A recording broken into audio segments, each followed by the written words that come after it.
hermana Cándida Moreno, directora del Centro Hogar Andrés Boca Chica.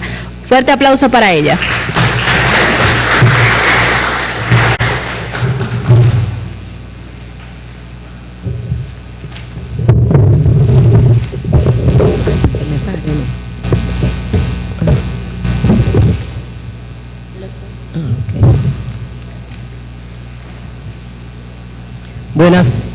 Buenas tardes, gracias por la invitación.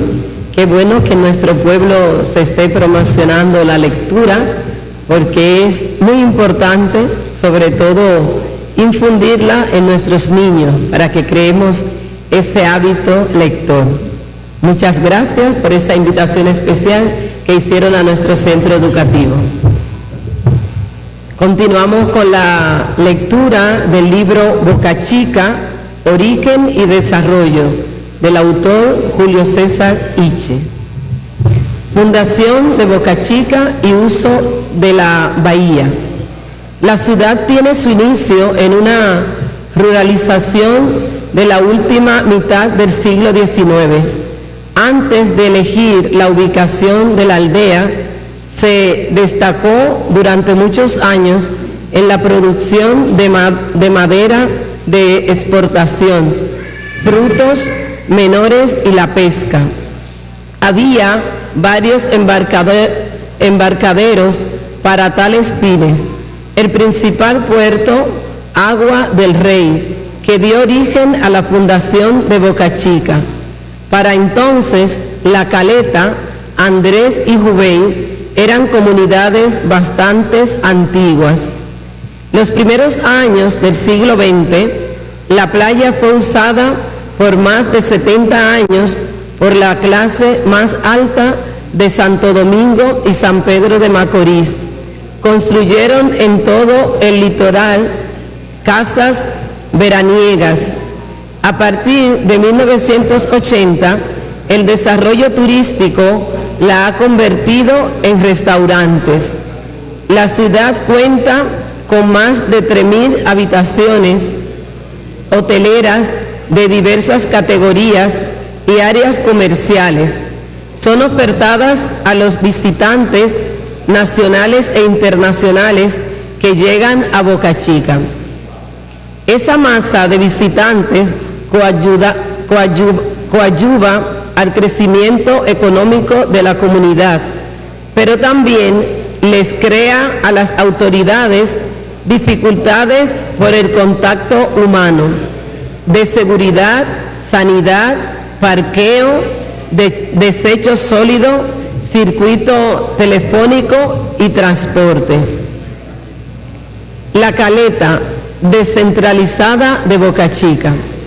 La Caleta descentralizada del municipio de Boca Chica, elevada a categoría de distrito municipal y mediante la ley 107-04 del 24 de febrero de 2004, tiene una población total de 63.137, por el cual 31.595 hombres y 31.542 mujeres. La legislación fue creada durante el gobierno de Hipólito Mejías 2000-2004. Despojo territorial a Boca Chica.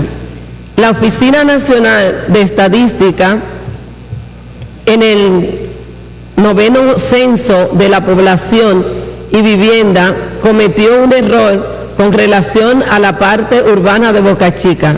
Extendió la jurisdicción de La Caleta por la parte sur de la autopista Las Américas hasta la avenida de Punta Caucedo. Sin embargo, sus límites son hasta el frente de la calle principal de la 22, de conformidad con la ley 107-4 que crea el distrito municipal. A través de la ley 106-4 del mes de enero de 2004, el Congreso de la República traspasa la competencia del paraje La Gina del municipio de Boca Chica al al Distrito Municipal de Atoviejo, con una extensión de 8 kilómetros cuadrados. Mediante dicha legislación, el Distrito Municipal de Guerra quedó elevado a la categoría de municipio, con el nombre de San Antonio de Guerra y su sección Atoviejo a Distrito Municipal. Lugares de interés públicos de Boca Chica.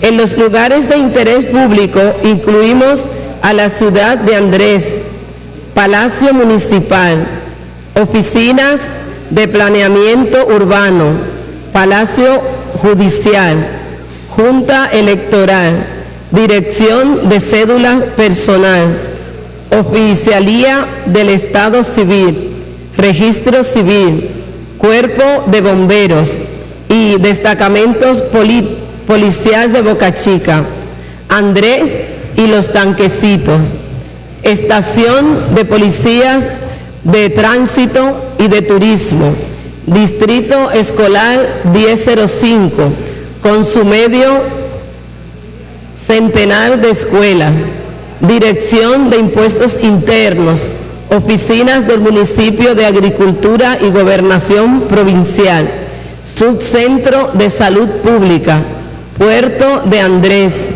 las parroquias San Rafael, San Andrés y San Esteban. Cada una tiene varias capillas.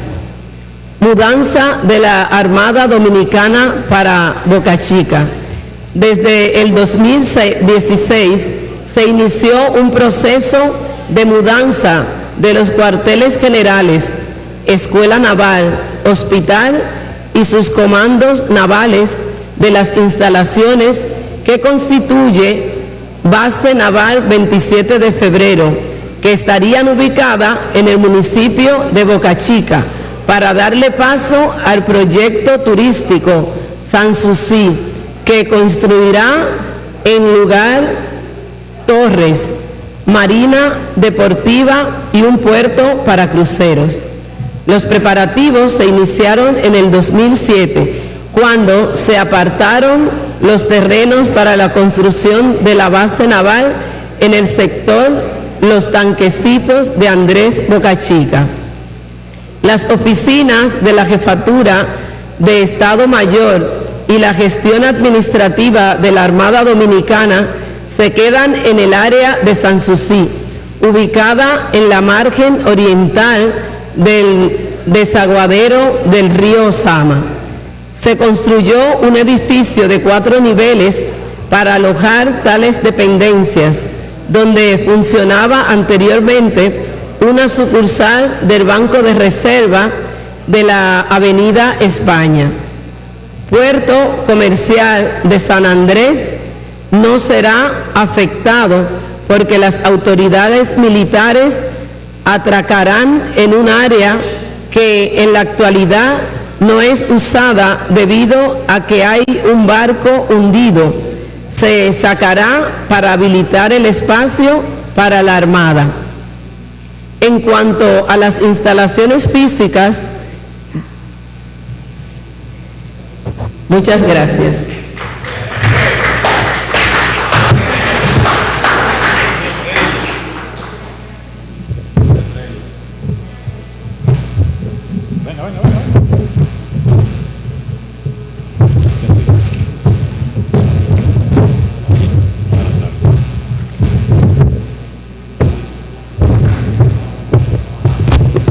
Vamos a continuar con la maestra del Centro Hogar Andrés Boca Chica, Ana de los Santos. Fuerte aplauso para ella.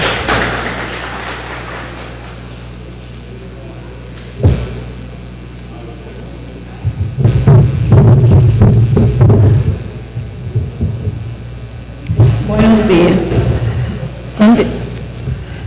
Continuamos con la lectura de la historia de Boca Chica.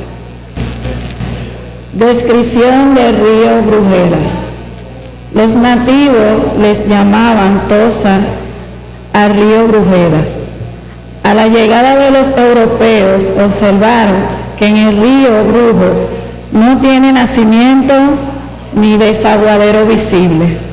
se nutre de las aguas pluviales de la sabana del Guabatico y el arroyuelo Tosa. Su caudal es obstruido por un farallón de piedras antes de llegar al litoral marino.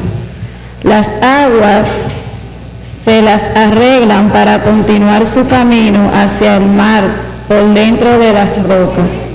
El torrente no es tributario de ningún otro río, ni desagua en el mar. Entonces fue bautizado con el nombre del río Brujo. El río Brujuelas surge en las inmediaciones de la sabana de Guabatico y corre al medio de la pradera del norte a sur. Pasa al este de la laguna de los derramaderos. Sigue su curso hasta un lugar llamado el Hundidero, a 7 kilómetros de la costa, en el cual sumerge sus aguas. Continúa secretamente su caudal dentro de las rocas por varios cauces subterráneos hasta desaguar en la bahía de Andrés. Alimenta un conjunto de acuíferos existentes que drenan todo el litoral playero de la ciudad de Boca Chica y suaviza el agua de las playas. Abasteció a los primeros habitantes de agua potable y a los barcos. Cuando la inmensa pradera del Guabatico recibe torrencial de lluvia, el río consigue tener un gran caudal de aguas, cierra el paso por varios caminos.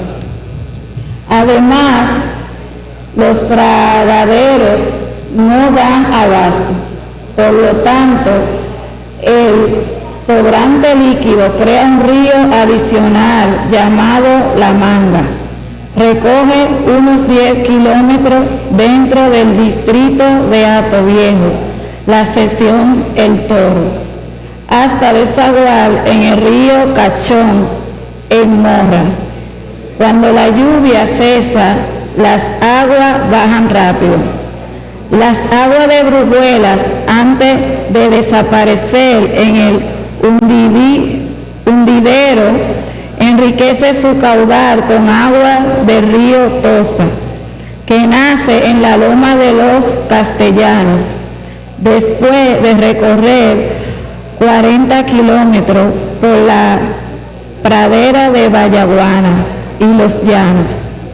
Viene del este a juntarse a Brujuelas, al norte de la ceja del Corozo. Los moradores le llaman a la confluencia la Orquesta. El río Tosa, a su vez, tiene dos tributarios. Por su izquierda, los arroyos Tosita y Gancache. Es una maravilla de río Brujuelas.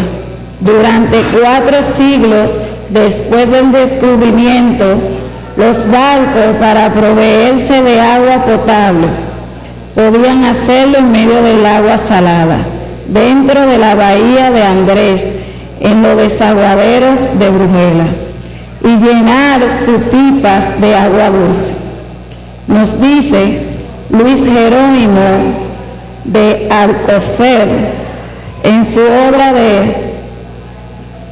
bíblica del 1650, Relación sumatoria de la isla española, el notable un río que llaman Brujuelas, que 7 leguas antes del mar se hunden y salen en el mismo mar, a donde llaman la ensenada de Andrés. Y en este lugar, en medio de agua salada del mar, cogen agua dulce los marineros que tienen noticia de ella. La llanura de Guabatico es fertilizada por el río Brujuela. Es explotada por la agropecuaria, en especial en la utilización de campos cañeros y la ganadería. En todos los márgenes adyacentes, la agricultura ha hecho a cientos de lagunas que hay en la pradera, fruto de la erosión del suelo y por falta de césped.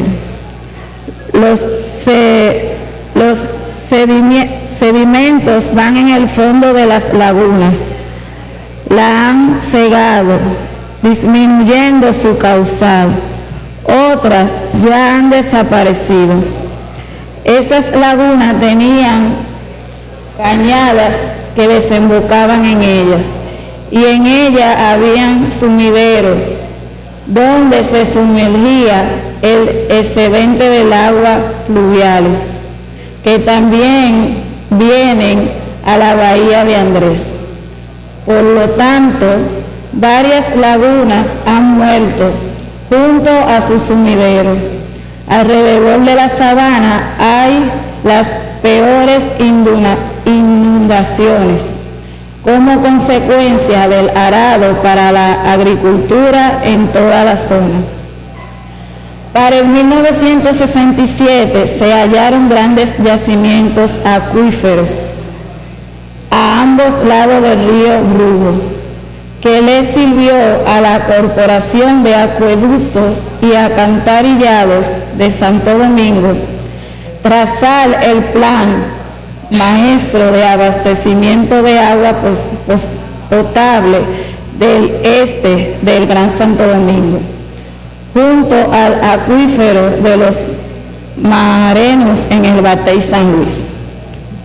El primer acueducto al oeste del margen de Brujuela, inaugurado en el 1970 en La Catalina, distrito municipal de Hato Viejo. El segundo en la poblada de Loyola. El tercero, casi Brujuela, al este del río. El más grande, pues en servicio en el 2002. Su buen caudal de agua es dividido en dos colosal tuberías, una hacia el oeste, la otra al sur, abasteciendo al municipio de Boca Chica y al litoral marítimo sureste. Debe cubrir la demanda actual del líquido durante los próximos 25 años de la parte sureste de la provincia Santo Domingo. Río Bolloán o Pozo, único río en el municipio de Boca Chica, después de Brujuela, aún solo conocido por algunos pobladores de la comunidad. Un cenote o río subterráneo llamado Bolloán, nombre aborigen, situado alrededor de 2 kilómetros del elevado de Boca Chica, al norte de la autovía del Este, en la Ciguapa. Las aguas corren suave y discretamente por dentro de las rocas. Emergen por algunos lugares. Hay un buen manantial en la Ciguapa. Los moradores en tiempo de verano van a bañarse para apagar un poco el calor a sus cristalinas aguas. Gracias.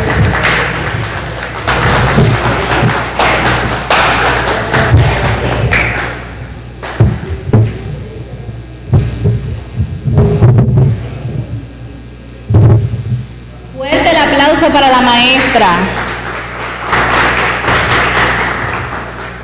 Ahora vamos a tener por aquí a nuestra queridísima Mayelin Pérez. Aplauso para ella.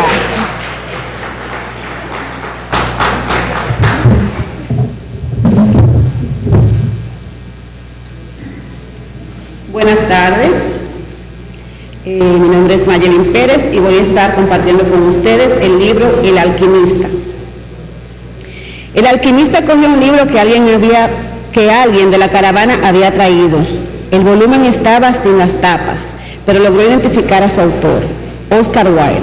Mientras lo hojeaba, encontró una historia sobre Narciso. El alquimista conoció la leyenda de Narciso, un hermoso muchacho que todos los días iba a contemplar su propia belleza en el lago. Estaba tan fascinado por sí mismo que un día cayó dentro del lago y murió ahogado. En el lugar donde cayó nació una flor a la que le llamaron Narciso. Pero no era así como Oscar Wilde ponía fin a la historia.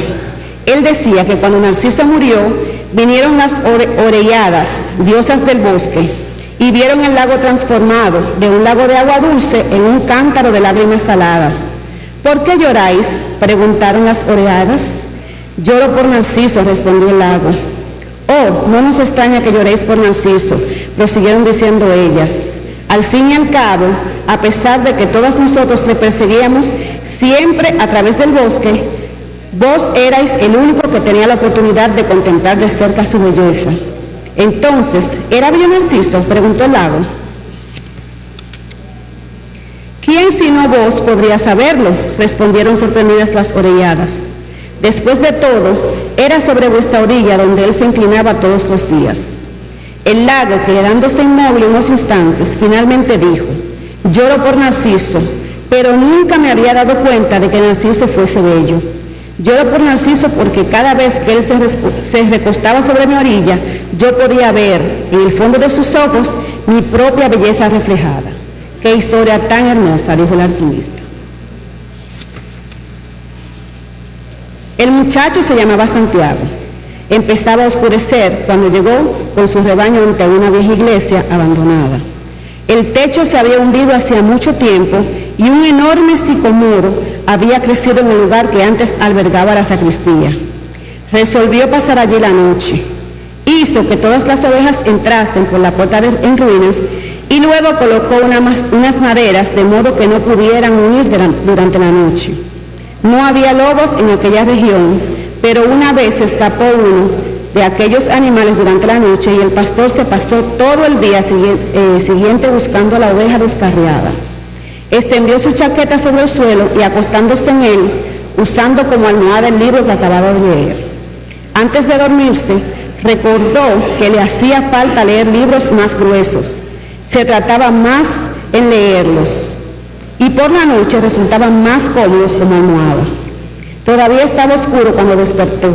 Miró hacia arriba y vio que las estrellas brillaban a través del techo semidestruido. Quisiera dormir un poco más, pensó. Había tenido el mismo sueño de la semana pasada y de nuevo despertó antes de llegar al final. Se levantó y tomó un sorbo de vino. Después cogió el cayado y empezó a despertar las ovejas que todavía dormían. Se había fijado en que cuando despertaba, también empezaban a despertar la mayor parte de los animales, como si hubiese alguna misteriosa energía que uniese su vida a la vida de las ovejas que desde hacía 2 años recorrían con él la tierra en busca de agua y alimento. Ya se han acostumbrado tanto a mí, dijo en voz baja, que conocen mis horarios. Reflexionó un momento y pensó que también podría ser cierto lo contrario, que se hubiese acostumbrado él a los horarios de las ovejas. Sin embargo, habían algunas ovejas que tardaban más en levantarse. El muchacho fue despertándolas una tras otras con el cayado, llamando a cada una por su nombre. Siempre creyó que las ovejas eran capaces de entender lo que les decía. Por esto solía leer para ellas los pasajes de libros que le habían impresionado o hablarles de la soledad y de la alegría de un pastor en el campo, o comentarle las últimas novedades que había en las ciudades por donde solía pasar. No obstante, en los últimos 2 días, el asunto que le preocupaba había sido solamente uno: una muchacha, hija de un comerciante que habitaba en la ciudad donde iba a llegar dentro de 4 días. Solo había estado allí una vez, el año anterior. El comerciante era dueño de una tienda de tejidos y le gustaba siempre ver trasquilar las ovejas en su presencia para evitar falsificaciones. Un amigo suyo le había indicado la tienda y el pastor llevó allá sus ovejas. «Necesito vender algo de nana», dijo el pastor al comerciante. La tienda del hombre estaba llena y el comerciante rogó al pastor que esperase hasta el atardecer. El muchacho se sentó en el pavimento de la tienda y sacó un libro de la alforja. «No sabía que los pastores fuerais capaces de leer libros», dijo una voz femenina a su lado. Era una moza típica de la región de Andalucía, con su negra cabellera y los ojos que recordaban vagamente los antiguos conquistadores moros. «Es porque las ovejas enseñan más que los libros», respondió el muchacho. Estuvieron conversando más de 2 horas. Ella le contó que era hija del comerciante y habló de la vida en la aldea, donde cada día era igual que el otro. El pastor habló de los campos de Andalucía, de las últimas novedades que había en las ciudades que había visitado. Estaba contento de no tener que conversar siempre con las ovejas. «¿Cómo aprendiste a leer?», preguntó la muchacha en cierto momento. «Como todas las demás personas», respondió el muchacho, «en la escuela». «Entonces, si sabes leer, ¿por qué no eres más que un simple pastor?». El muchacho se disculpó como pudo para no responder a aquella pregunta. Tenía la certeza de que la muchacha jamás lo entendería. Siguió contando sus historias de viaje y los ojillos moros se abrían y cerraban de temor y sorpresa. A medida que transcurría el tiempo, el muchacho empezó a desear que aquel día no se acabara nunca, que el padre de la joven estuviera ocupado mucho rato y le mandara esperar durante 3 días. Se dio cuenta de que estaba sintiendo algo que nunca antes había sentido, el deseo de quedarse en la misma ciudad para siempre. Con la niña de los cabellos negros, los días nunca serían iguales. Pero el comerciante finalmente llegó y le mandó que esquilase 4 ovejas. Después le pagó lo que debía y le pidió que volviera al año siguiente. Ahora solo faltan 4 días para llegar de nuevo a la misma aldea. Estaba excitado y al mismo tiempo inseguro. Tal vez la niña ya lo hubiese olvidado. Por allí pasaban muchos pastores para vender lana. «No importa», dijo el muchacho a sus ovejas, «yo también conozco a otras niñas en otras ciudades». Pero en el fondo de su corazón sabía que sí le importaba y que tanto los pastores como los marineros, como los viajantes, siempre conocían una ciudad en la que había alguien que podían hacerlos olvidar la alegría de viajar libres por el mundo. Comenzó a rayar el día y el pastor colocó las ovejas según la dirección del sol. «Ellas nunca tienen que tomar una decisión», pensó. «Tal vez por esto están siempre junto a mí». La única necesidad que sentían las ovejas era de agua y de alimento. Mientras el muchacho conociese los mejores pasos de Andalucía, ellas serían siempre sus amigas. Aun cuando los días fueran siempre iguales, con largas horas arrastrándose desde que nacía el sol hasta que se ponía, aun cuando no hubiese leído nunca un solo libro en sus cortas vidas y no conocieran la lengua de los hombres que contaban las novedades en las aldeas, ellas estaban contentas con agua y alimento y esto le bastaba. A cambio de ello, ofrecían generosamente su lana, su compañía y de vez en cuando su carne. Si hoy me volviese yo un monstruo y decidiese matarlas una tras otra, ellas solo se darían cuenta después de que casi todo el rebaño hubiera sido exterminado, pensó el muchacho. ¿Por qué confían en mí porque confían en mí y se olvidaron de confiar en sus propios instintos? Solo porque las conduzco hacia el alimento y la comida. El muchacho empezó a sorprenderse de sus propios pensamientos. Tal vez la iglesia, con aquel sicomoro que creció en su interior, estuviese embrujada. Le había hecho tener un mismo sueño por segunda vez y le estaba provocando una sensación de rabia contra sus compañeras, siempre tan fieles. Bebió un poco de vino que había sobrado de la cena anterior y apretó la chaqueta contra su cuerpo. Sabía que dentro de unas horas, con el sol en el cenit, el calor sería tan intenso que ya no podría conducir las ovejas por el campo. Era la hora en que toda España dormía en verano. El calor duraba hasta la noche y durante todo este tiempo él tenía que cargar con la chaqueta. No obstante, cuando pensaba quejarse por el peso, siempre recordaba que gracias a la chaqueta no había sentido frío por la mañana. Hemos de estar siempre preparados para las sorpresas del tiempo, pensaba entonces, y sentíase agradecido por el peso de la chaqueta. La chaqueta tenía un motivo y el muchacho también. En 2 años por las llanuras de Andalucía, él sabía ya de memoria todas las ciudades de la región y esta era la gran razón de su vida, viajar. Estaba pensando en explicarle esta vez a la niña por qué un simple pastor sabe leer. Hasta los 16 años había estado en el seminario. Sus padres querían que fuese sacerdote y motivo de orgullo para una sencilla familia campesina que trabajaba para ganar apenas para la comida y el agua, como sus ovejas. Estudió latín, español y teología, pero desde pequeño soñaba con conocer el mundo y esto era mucho más importante que conocer a Dios o los pecados de los hombres. Una tarde, al visitar a la familia, se había armado de valor y le había dicho a su padre que no quería ser sacerdote, quería viajar. Hombres de todo el mundo ya pasaron por esta aldea, hijo, dijo su padre. Vienen en busca de cosas nuevas, pero siguen siendo las mismas personas. Van hasta la colina a conocer el castillo y hallan que el pasado era mejor que el presente. Tienen cabellos rubios o piel oscura, pero son iguales que los hombres de nuestra aldea. Pero yo no conozco los castillos de la tierra de donde ellos vinieron, repuso el muchacho. Esos hombres, cuando conocen nuestros campos y nuestras mujeres, dicen que les gustaría vivir aquí para siempre, continuó diciendo el padre. Yo quiero conocer a las mujeres y las tierras de donde ellos vienen, dijo el muchacho, porque ellos nunca se quedan aquí. Los hombres traen una bolsa llena de dinero, dijo de nuevo el padre. Entre nosotros, solamente los pastores viajan. Entonces seré pastor. El padre no dijo nada más. Al día siguiente le dio una bolsa con 3 antiguas monedas de oro españolas. Las encontré un día en el campo. Tenían que ser de la iglesia como dote tuya. Compra tu rebaño y recorre el mundo hasta que aprendas que nuestro castillo es el más importante y nuestras mujeres son las más bellas. Y le bendijo. En los ojos del padre del muchacho leyó también el deseo de recorrer el mundo.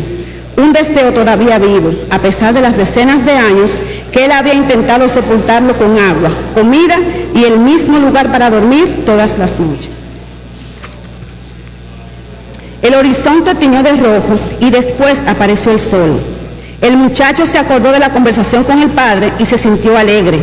Ya había conocido muchos castillos y muchas mujeres, pero ninguna igual a la que volvería a ver dentro de 2 días. Tenía una chaqueta, un libro que podía cambiar por otro y un rebaño de ovejas. No obstante, lo más importante era que todos los días podía realizar el gran sueño de su vida, viajar.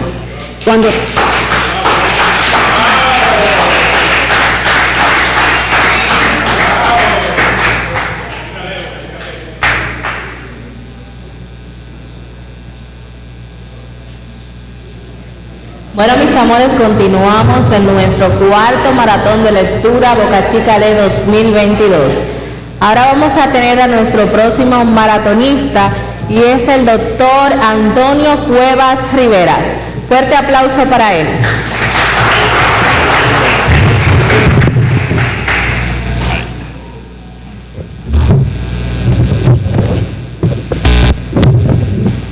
Agárrese ahí, no tienen que usarlo. Bueno, gracias. Y se escucha. Realmente agradecer, me permitan compartir con ustedes unas reflexiones que se hicieron en el país hace unos años y hoy es un buen día para ello. Me permitieron los conductores del evento poder leerles a ustedes el discurso que pronunciara el 27 de febrero del 63 el profesor Juan Bosch y Gaviño, cuando tomó posesión para el Congreso de la República. Realmente es una pieza de esperanza y más que todo trazar la pauta del nuevo dominicano. El doctor Segundo Armando González Tamayo y yo acabamos de jurar desde nuestros cargos de vicepresidente y presidente de la República. Cumpliremos y haremos cumplir la Constitución y las leyes que nos gobiernan. Y decidimos con propiedad que nos gobiernan, porque en una democracia no debe haber más gobierno que el de las leyes. Y los hombres, cualesquiera que sean sus posiciones, están llamados a ser solo ejecutores de esas leyes. Ahora bien, al mismo tiempo que ejecutores de las leyes, nos toca ser representantes y defensores del pueblo, y en nombre de ese pueblo que está aquí, frente a nosotros, y también mucho más lejos, en ciudades y en villorrios apartados, solicitamos del Congreso Nacional las leyes indispensables para afirmar en este país no solo la democracia política, sino también la democracia económica y la justicia social. De ustedes, senadores y diputados elegidos por el pueblo, sean del partido que sean, el gobierno que se inicia hoy espera un trabajo continuo para darle a los dominicanos un puesto bajo el sol entre los países avanzados de América. América nos observa con interés y con amor, como lo atestigua la presencia en este acto de gobernantes del hemisferio y de visitantes distinguidos venidos de todos los confines americanos. Nunca antes se habían reunido en República Dominicana tantos hombres ilustres elegidos por sus pueblos para las más altas funciones de gobierno, tantos líderes de partidos populares, tantos representantes legítimos de la cultura continental. La feliz reunión de estos grandes señores de la política y del pensamiento, a todos los cuales debemos gratitud por el afán que pusieron en ayudarnos a ser libres, es solo una muestra de este interés y de ese amor con que están mirándonos los pueblos hermanos del hemisferio. Como país americano, debemos hacer uso inteligente de nuestros recursos políticos para dar a ese interés y a ese amor carácter oficial dentro del sistema regional de pactos y tratados que unen a todo el continente, sin echar en el olvido que los pueblos nuestros quieren actuar juntos en defensa de las libertades democráticas, pero al mismo tiempo tienen un vivo sentimiento de orgullo por el legado de soberanía nacional que recibieron de sus fundadores. Como país americano nos hallamos en el centro de la gran corriente revolucionaria que está sacudiendo el nuevo mundo. Y si tomamos en cuenta que esa fuerza poderosa es más potente en países que no pudieron desarrollarse a tiempo debido a que solo impidieron las tiranías u otras fuerzas sociales negadas al progreso, debemos admitir que en República Dominicana estamos obligados a avanzar deprisa, como sea posible hacerlo sin salirnos del momento alguno de las normas democráticas, las cuales exigen que se respete el derecho ajeno, porque sin el respeto al derecho ajeno no se puede hacer paz, y sin la paz no puede haber bienestar para los millones de dominicanos que reclaman una mejor vida. Nosotros deseamos la paz política y por eso ofrecimos nuestros puestos en el gabinete a 5 partidos. 4 se negaron a aceptar estos puestos, y como lo que inicia hoy es una democracia auténtica, todos debemos respetar la voluntad de esos partidos: Unión Cívica Nacional, Partido Nacionalista Revolucionario, Vanguardia Revolucionaria y Alianza Social Demócrata. Pero el país entero debe saber que nosotros no hemos querido hacer un gobierno solo a base del partido que ganó las elecciones el 20 de diciembre del año pasado. Así como no quisimos formar gobierno solo a base de los que se aliaron con nosotros antes del día 20 de diciembre. Hemos querido que los que ayer lucharon entre sí estuvieran juntos hoy, reunidos, dándole a cada uno lo mejor de sus fuerzas al pueblo, que es nuestro y es de ellos. No deseamos el poder para gobernar con amigos contra enemigos, sino para gobernar con dominicanos para el bien de los dominicanos. Un gobernante democrático debe tener oídos abiertos para oír la verdad, ojos activos para ver lo mal hecho antes de que se realice, mente vigilante para que nada ponga en peligro la libertad de cada ciudadano, y un corazón libre de odios, dedicado día y noche solo al servicio del pueblo. Nosotros juramos aquí, en este día solemne, que si nuestra corta capacidad nos impide tener oídos abiertos, ojos activos, mente vigilante. Nuestra naturaleza y nuestra historia les asegura a los dominicanos que tenemos un corazón libre de odios. No espere nadie el uso del odio mientras estemos gobernando. Nosotros estamos aquí con la decisión de trabajar, no de odiar, dispuestos a crear, no a destruir, a defender y a amparar, no a perseguir. Pongamos todos juntos el alma en la tarea de acabar con el odio entre los dominicanos, como se acaba con la mala hierba en el campo que va a ser sembrado.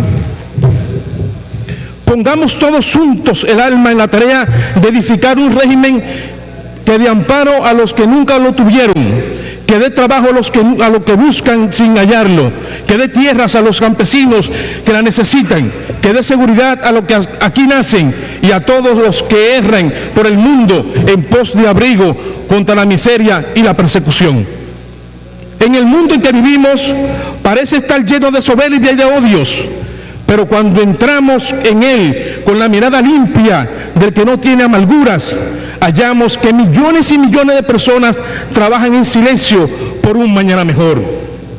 Nosotros los dominicanos debemos unirnos a esa legión de hombres y mujeres que marchan hacia el porvenir, porque si así a la criatura de Dios no le fue dada la facultad de rehacer su pasado, le fue dada en cambio a la de forjar su porvenir. Y el de los pueblos es obra de sus hijos más que de sus padres, de los que viven y de los que van a vivir, más de aquellos que rindieron su tarea y se marcharon con los siglos. La otra buena de los muertos, como su obra mala, es propiedad de la historia, pero la obra buena del porvenir es el fruto de las buenas intenciones y de la capacidad para convertirlas en hechos.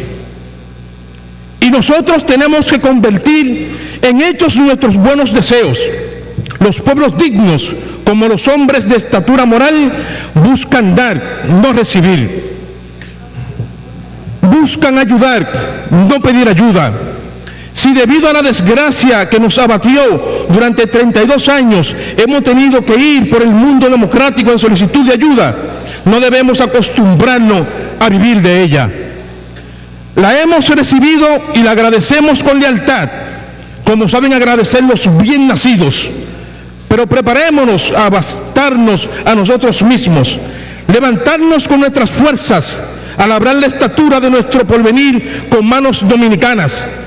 Así como hubo una época en que demócratas de este país debían andar por el mundo con la frente abatida de vergüenza, así hagamos ahora, de tal manera que los demócratas de América levanten la cabeza asombrados, para que como en esta tierra los mismos que antes padecieron la tiranía edifican un hogar para la dignidad, para la libertad, para la abundancia y la cultura. Nada se obtiene de un día para otro.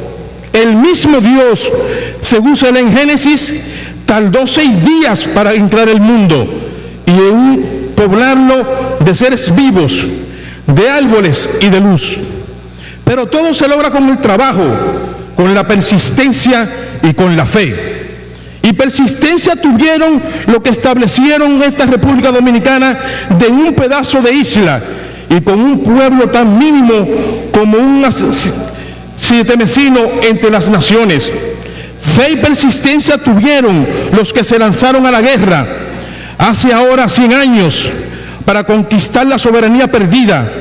Fe y persistencia tuvieron los que lograron que nuestro país volviera a ser libres en el año 1924. Fe y persistencia tuvieron los que lograron que nuestro país volviera y persistiera y luchara contra abatir la tiranía. Si la persistencia y la fe de unos y otros, si su coraje y martirio, hoy nos estaríamos reunidos aquí. Por eso es justo que en estos momentos volvamos al pensamiento a ellos y les demos gracias con la devoción de hijo por la madre que lo llevó en el seno, pues los héroes de la libertad son como las madres de los pueblos y como las madres les debemos respeto y amor. Así como nada se obtiene de un día para otro, nada se obtiene de un día para otro, nada se obtiene sin lucha. Debemos luchar contra los obstáculos que tiene la República en su camino. Los próximos meses serán de freno para muchos, porque no estamos en el caso de evitar que las finanzas nacionales se nos desplomen a causa de gastos sin control. Pero dominicanos colaboraron con el gobierno con el propósito de no hacer gastos innecesarios. Podemos vernos en poco tiempo sin limitaciones para el uso de divisas extranjeras. Asimismo, si ustedes, senadores y diputados, trabajan con tesón, como estamos seguros que lo harán, para aprobar las medidas que le permitan al gobierno para hacer la reforma agraria y disponer de los medios indispensables para ampliar la producción agrícola, estaremos en capacidad de evitar la inflación que nos amenaza.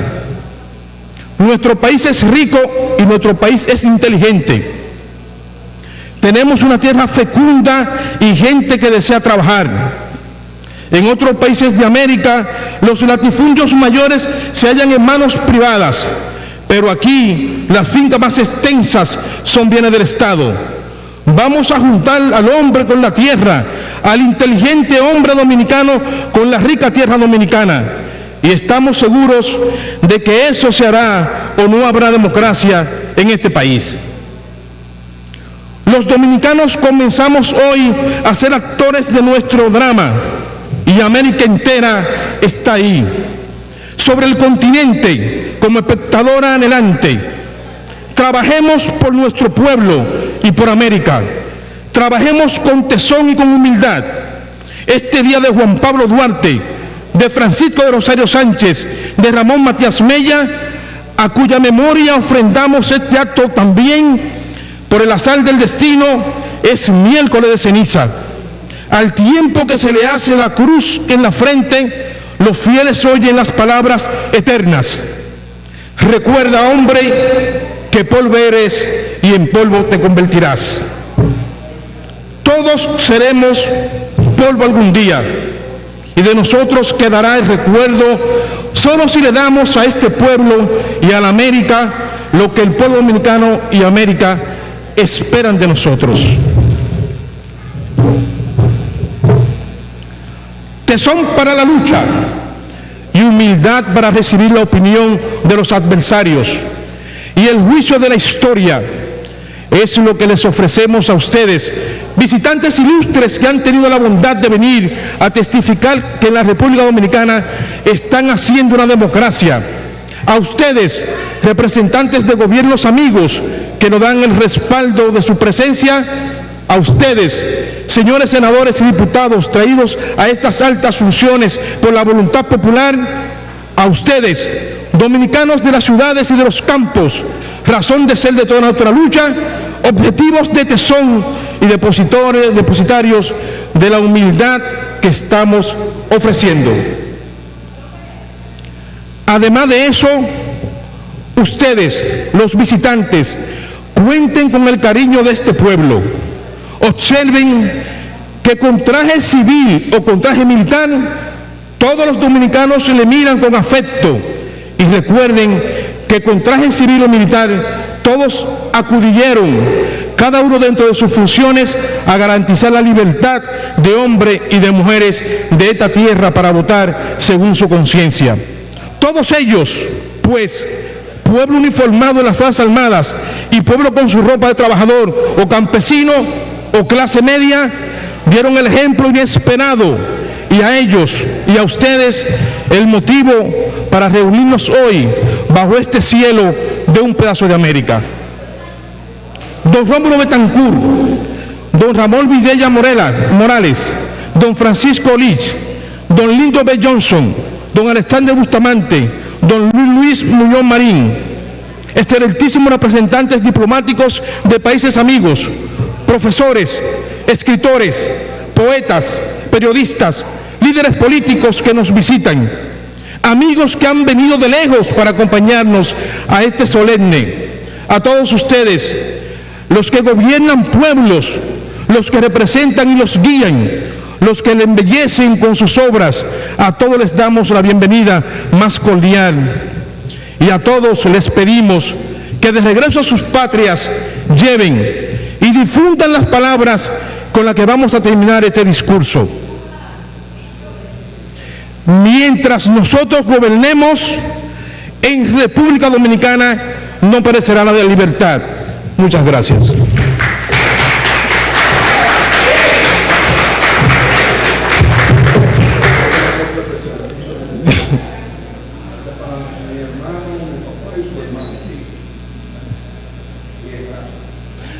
Gracias nueva vez. Gracias.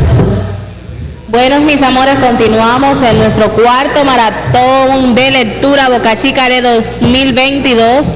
Ahora vamos a pasar con una excelente persona, una persona admirada por todos, un activista cultural de muchísimos años y que apoya siempre este tipo de actividades para el crecimiento de nuestro municipio, y es el licenciado Víctor Enríquez. Aplausos para él.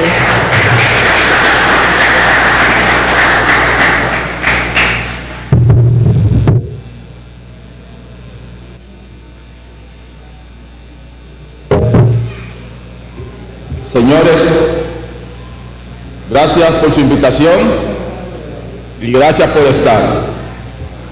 Soy un hombre disciplinado que acepta las reglas de juego. Me voy a permitir, porque traje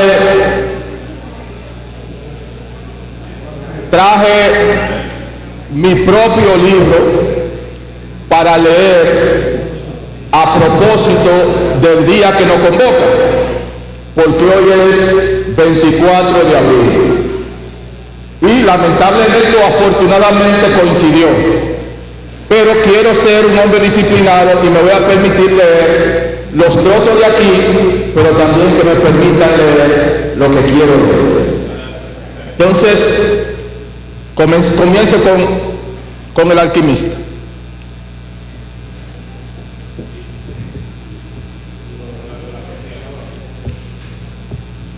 El horizonte se tiñó de rojo y después apareció el sol. El muchacho se acordó de la conversación con el padre y se sintió alegre.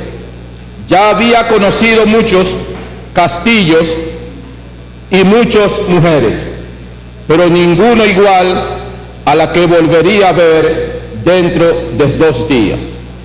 Tenía una chaqueta, un libro que podía cambiar por otro y un rebaño de ovejas.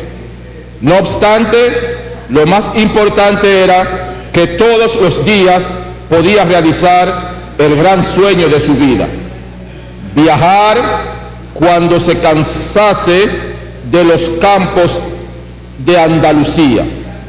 Podía vender sus ovejas y hacerse marinero.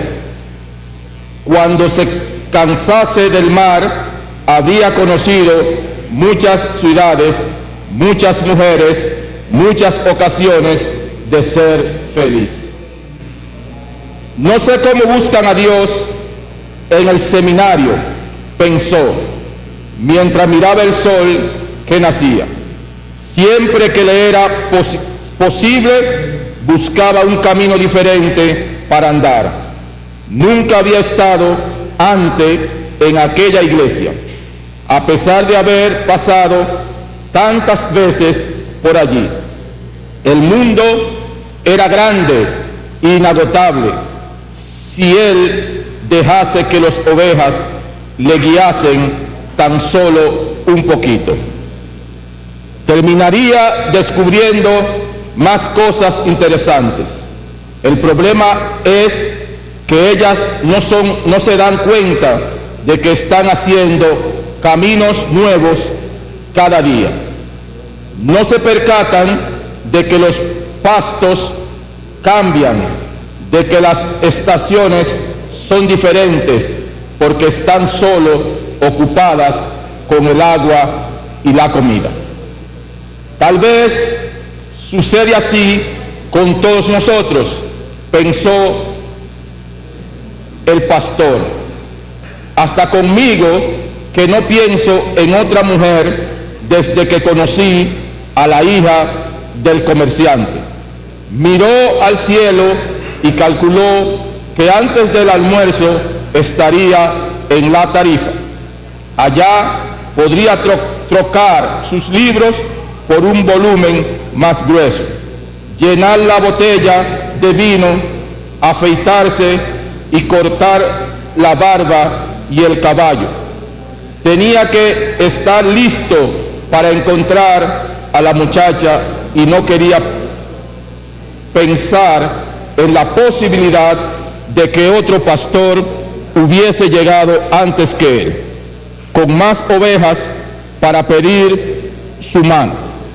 Es precisamente la posibilidad de realizar un sueño lo que hace la vida interesante.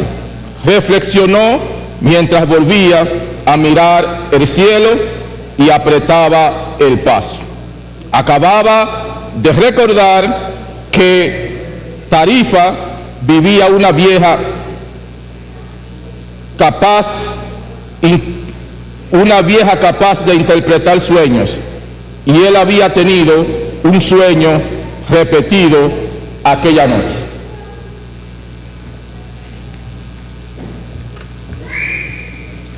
Ahora me permito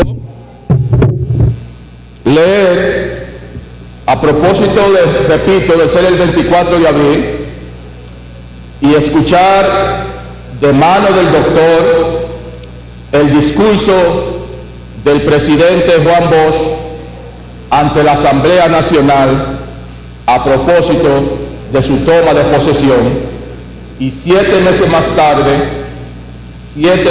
tarde fue derrotado, lo que originó lo que la sociedad dominicana, el mundo, conoce hoy como la Guerra de Abril.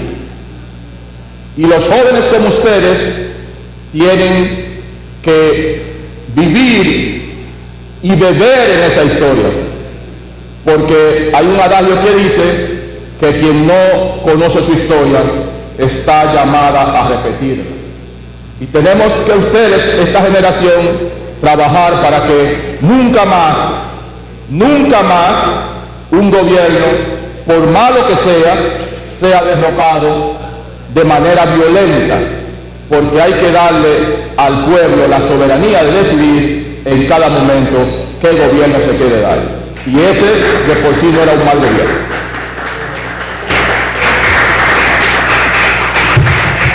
Entonces, de la obra completa de Peña Gómez, dice hasta la democracia. Me permito leer el primer discurso en 1965, en el 66, a propósito del día 24 de abril.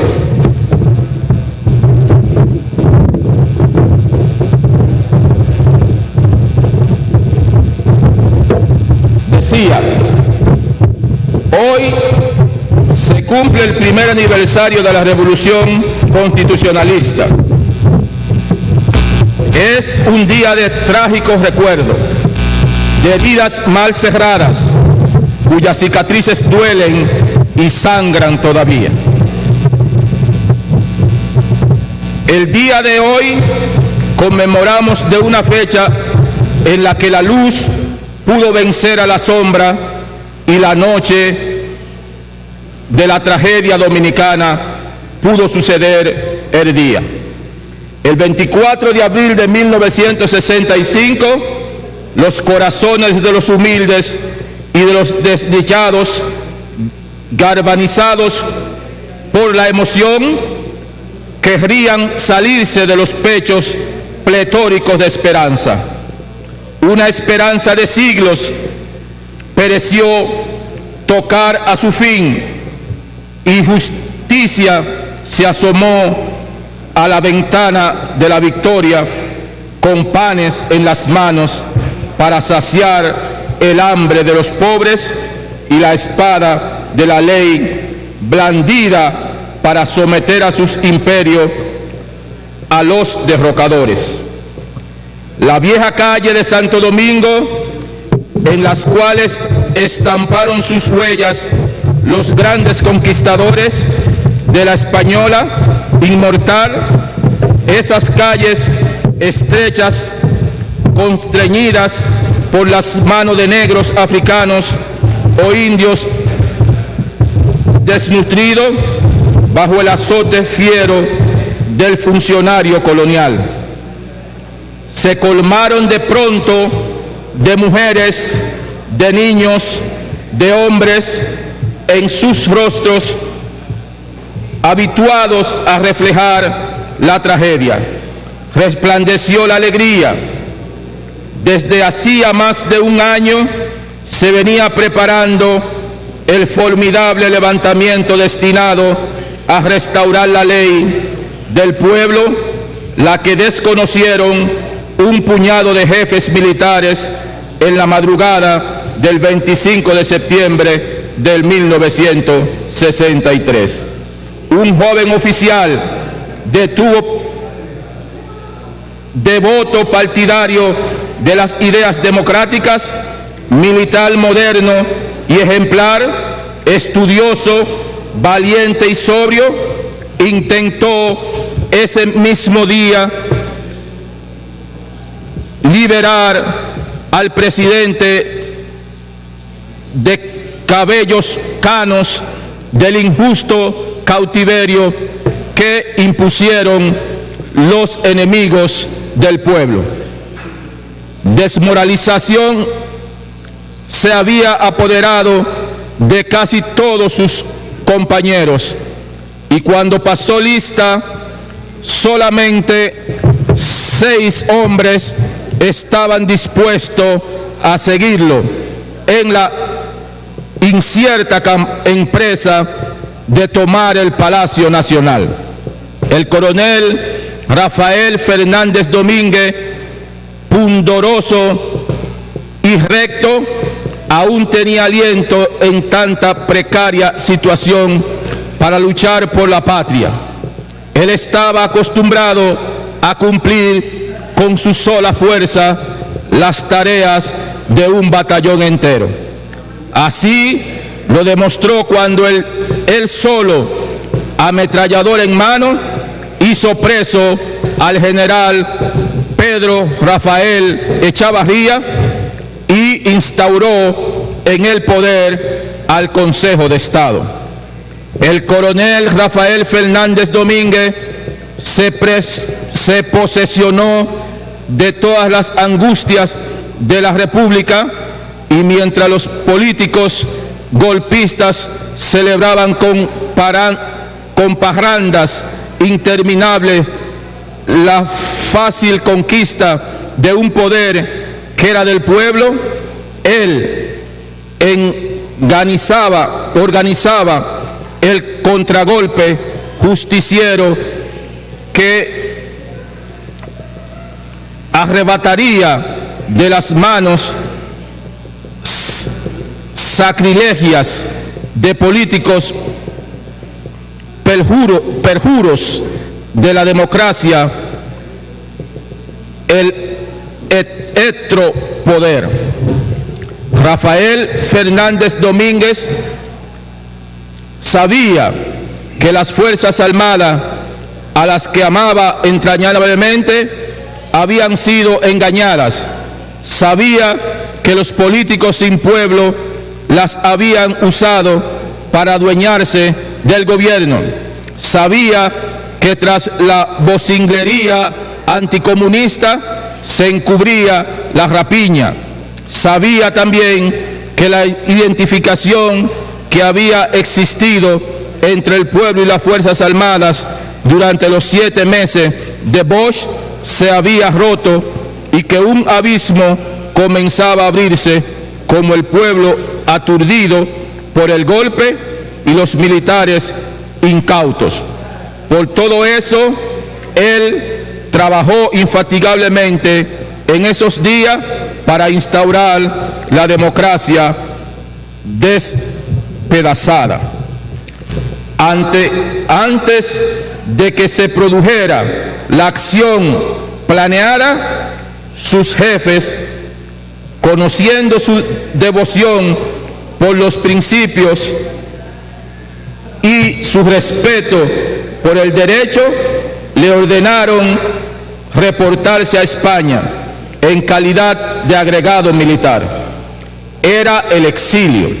El coronel Fernández no aceptó a regañadiente y se fue sin renunciar a la lucha, jurando combatir hasta el fin de los enemigos de la Constitución. Sus compañeros más queridos, todos jóvenes oficiales capacitados que estudiaron en la Academia Militar de Panamá, Francia y Estados Unidos, fueron cancelados, y La Chapelle, Quirós Pérez, Sención Silverio, Cabrera Luna y una playa de jóvenes valiosos fueron echados a las Fuerzas Armadas por el solo delito de amar la libertad. Rafael Fernández Domínguez siguió a Bosch con la devoción con que el discípulo sigue al maestro, y lo siguió no porque fuera Juan Bosch, sino porque era el presidente de la República y el que encarnaba la Constitución. Y así lo hubiera hecho con cualquier presidente derrocado. Así efectivamente lo hizo con Bonelli y los otros derrocados y los otros miembros del Consejo de Estado, cuando los libertó de la prisión y los franqueó con su espada a las puertas del palacio.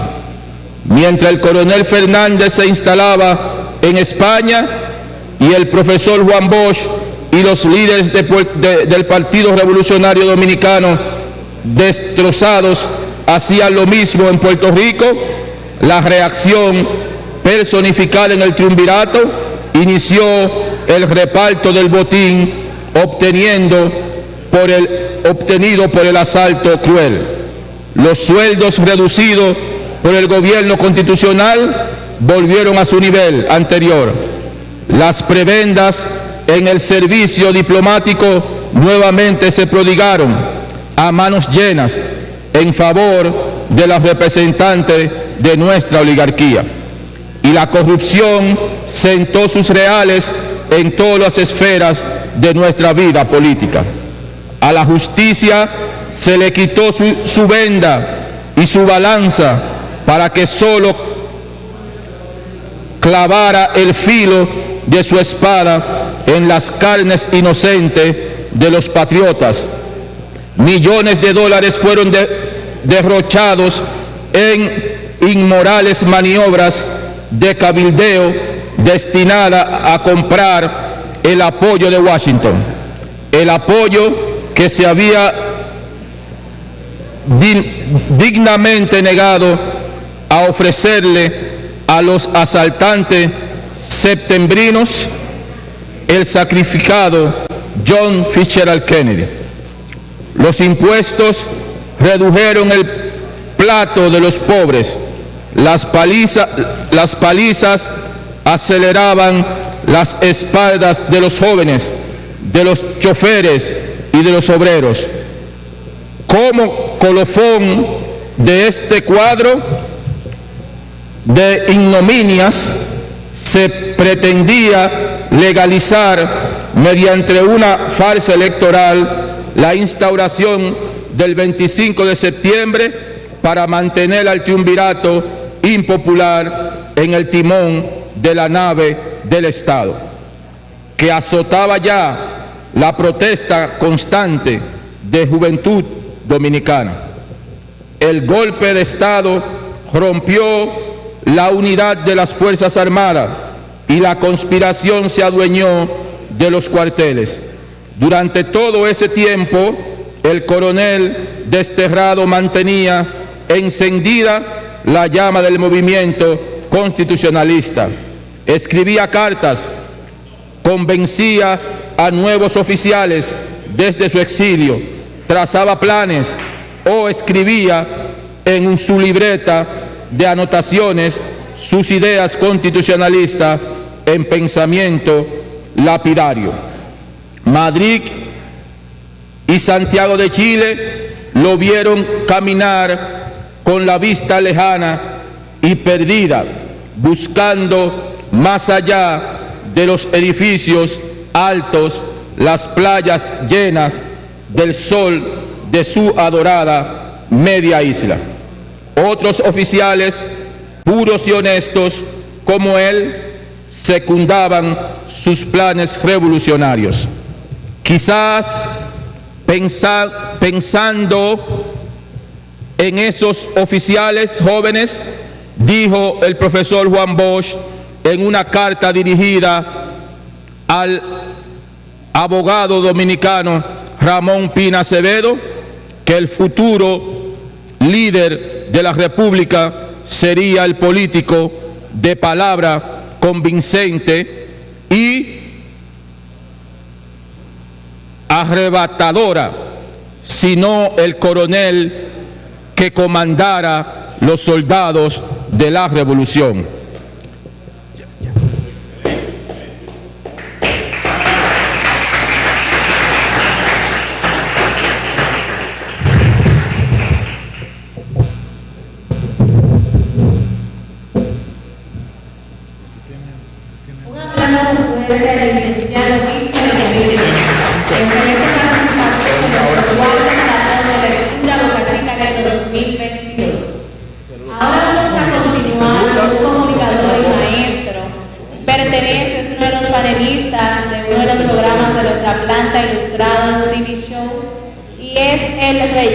Andrés Abreu.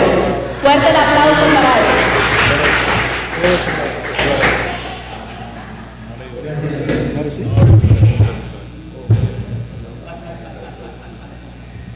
Gracias por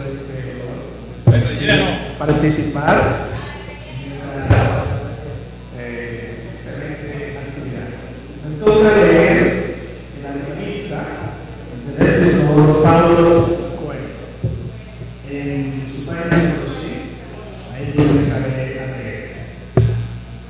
Eran libros extraños. Hablaban del Mercurio, sal, dragones y reyes. Pero él no conseguía entender nada. No obstante, había una idea que parecía repetida en casi todos los libros. Todas las cosas eran manifestaciones de una cosa sola. En uno de los libros descubrió que el texto más importante de la alquimia tenía solo unas cuantas líneas y había sido escrito en una simple esmeralda.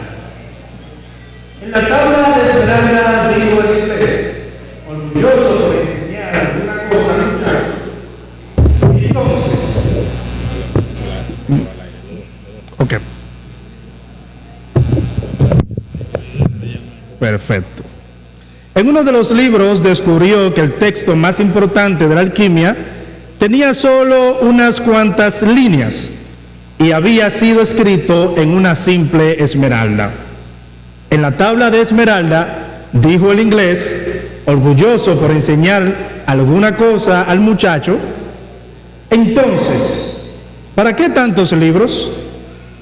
Para entender estas líneas, respondió el inglés, sin estar muy convencido de la propia respuesta. El libro que más interesó al muchacho contaba la historia de los alquimistas famosos. Eran hombres que habían dedicado su vida entera a purificar metales en los laboratorios. Creían que si un metal se hacía hervir durante muchos años, acabaría liberándose de todas sus propiedades individuales y en su lugar solo quedaría el alma del mundo. Esta cosa única permitía que los alquimistas entendieran cualquier cosa sobre la superficie de la tierra. Porque ella era el lenguaje por el cual las cosas se comunicaban. Ellos llamaban a este descubrimiento la gran obra, que se componía de una parte líquida y una parte sólida. ¿No es suficiente observar a los hombres y a las señales para descubrir este lenguaje?, preguntó el muchacho.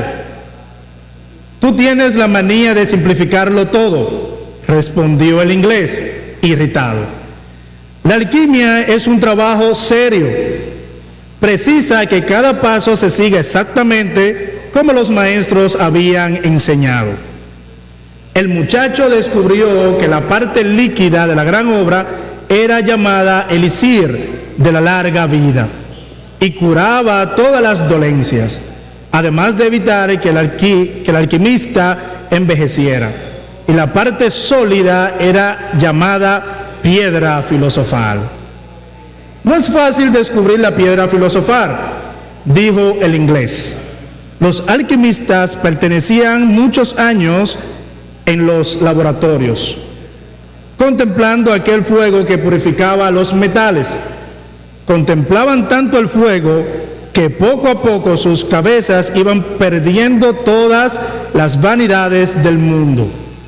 Entonces, un buen día, descubrían que la purificación de los metales habían acabado purificándoles a ellos mismos. El muchacho se acordó del mercader de cristales. Este le había dicho que había sido bueno limpiar sus jarros, para que ambos se liberasen también de los malos pensamientos. Estaba cada vez más convencido de que la alquimia podría aprenderse también en la vida diaria. Además de esto, dijo el inglés, la piedra filosofal tiene una propiedad fascinante. Un pequeño fragmento de ella es capaz de transformar grandes cantidades de metal en oro. A partir de esta frase, el muchacho quedó interesadísimo en la alquimia. Pensaba que, con un poco de paciencia, podría transformarlo todo en oro.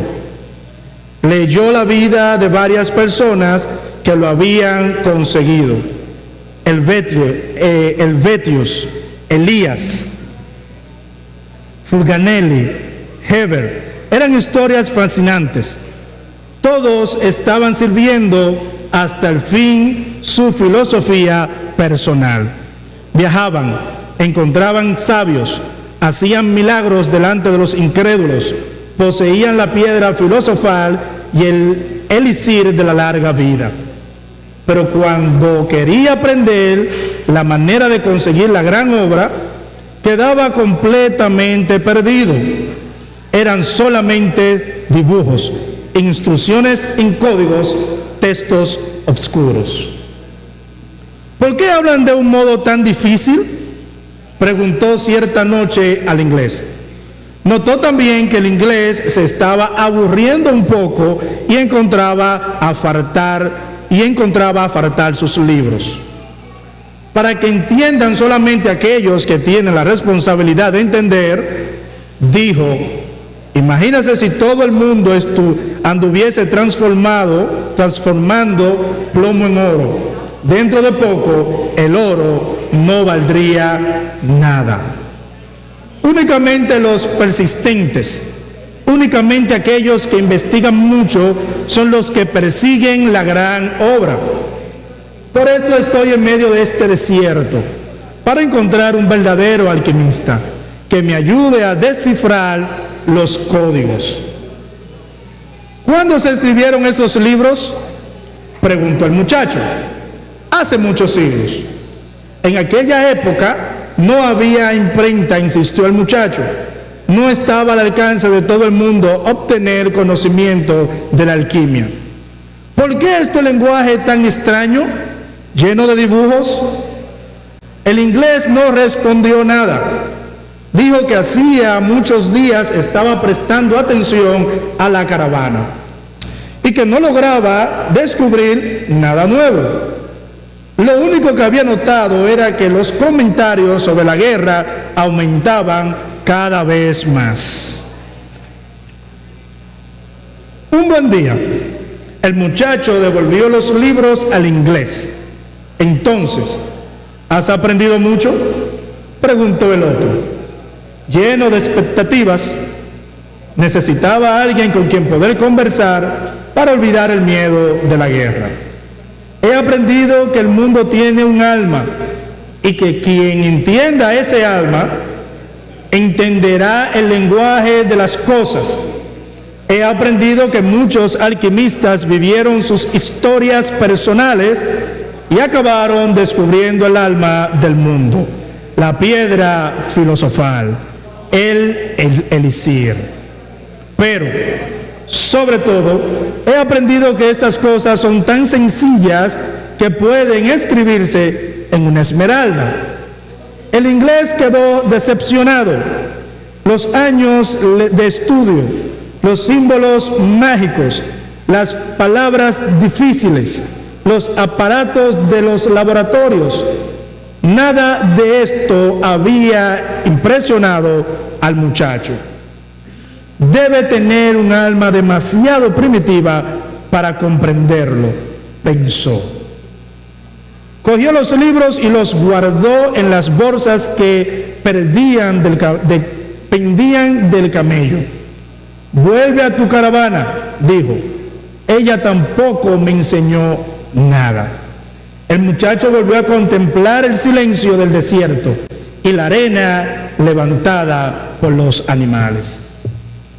Cada uno tiene su manera de aprender, repetía consigo mismo. Su manera no es la mía y mi manera no es la tuya, pero los dos andamos en busca de nuestra historia personal y yo lo respeto por esto. La caravana empezó a viajar de día y de noche. A todas horas aparecían los mensajeros encapuchados y el camellero, que se había hecho amigo del muchacho, explicó que la guerra entre los clanes había comenzado. Tendrían mucha suerte si lograban llegar hasta el oasis. Los animales estaban extenuados y los hombres cada vez más silenciosos. El silencio era más terrible en la parte de la noche, cuando un simple relincho de camello, que antes no pasaba de un relincho de camello, ahora asustaba a todos y podía ser una señal de invasión. El camellero, no obstante, no parecía estar muy impresionado con la amenaza de la guerra. Estoy vivo, dijo al muchacho, mientras comía un plato de dátiles en la noche sin fogata y sin luna. Mientras estoy comiendo, no hago nada que no sea comer. Si estuviese caminando, solo caminaría. Si tengo que luchar, será un día tan bueno para morir como cualquier otro. Porque no vivo ni en mi pasado ni en mi futuro. Tengo solo el presente y solo él me interesa. Si puedes permanecer siempre en el presente, entonces serás un hombre feliz. Percibirás que en el desierto existe vida, que el cielo tiene estrellas y que los guerreros luchan, porque esto forma parte de la raza humana. La vida será una fiesta, un gran festival, porque ella es siempre y solo el momento que estamos viviendo. 2 noches después, cuando se disponía a dormir, el muchacho miró en dirección al astro que seguía durante la noche. Halló que el horizonte estaba un poco más abajo, porque encima del desierto había centenares de estrellas. En el oasis, dijo el camellero, ¿y por qué no llegamos allá inmediatamente? Porque necesitamos dormir. El muchacho abrió los ojos cuando el sol empezaba a aparecer en el horizonte. Delante de él, donde las pequeñas estrellas habían estado durante la noche, se entendía una hilera interminable de palmeras datileras, cubriendo todo el frente del desierto. Lo conseguimos, dijo el inglés, que también acababa de despertar. El muchacho, sin embargo, permanecía callado.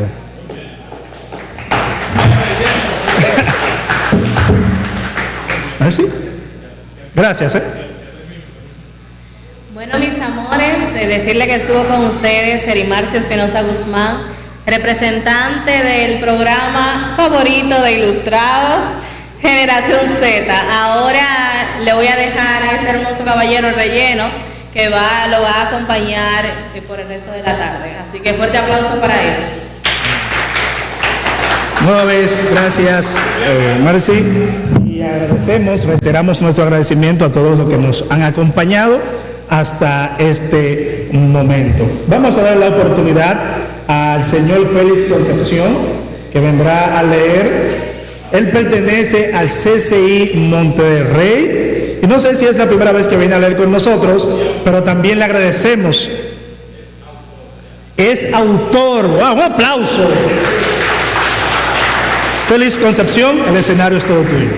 Gracias.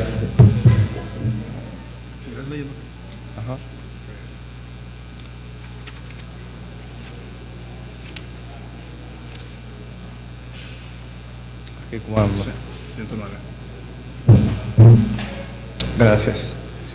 Cuando los tiempos andaban deprisa, las caravanas corren también, pensaba el alquimista, mientras veía llegar centenares de personas y animales al oasis. Las personas gritaban detrás de los recién llegados, la polvoreada tapaba el sol del desierto, y los niños saltaban de excitación al ver a los extraños.